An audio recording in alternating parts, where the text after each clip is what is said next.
దయచేసి ఏదైనా కానీ ఈ జియో 7 వెంటనే దీన్ని ఉపసంహరింపజేసుకొని యథావిధిగా గతంలో ఏ విధంగా ఫీజు రీయింబర్స్మెంట్ పథకం అమలు చేయడం జరిగిందో ఇప్పుడు కళాశాలలకు చెల్లింపు చేయవలసిన ఒక బకాయిలు దాదాపు 10,000 కోట్ల పైచిలుకున్నాయి.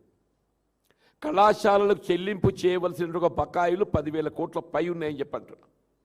ఆ 10,000 కోట్లు చెల్లింపు చేస్తేనే కానీ ఇవాళ ఇంతవరకు విద్యాబోధన సదుపాయం పొందినటువంటి 25-26 విద్యా సంవత్సరం వరకు వాళ్ళ సర్టిఫికెట్లు వాళ్ళ విద్య పొందే అవకాశం లేదు. ఇలా ప్రభుత్వం ఏదైతుందో వెంటనే కళాశాలకు చెల్లింపు చేయవలసినటువంటి యొక్క ఆ ఫీజు బకాయిలు 10,000 కోట్లు ఏవైతే అవి చెల్లింపు చేయండి.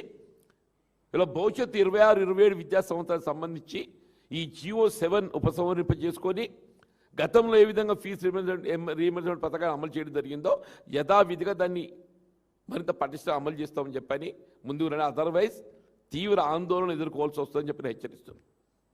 ఇది ఇంతటితో ఆగేది కాదు. ఇది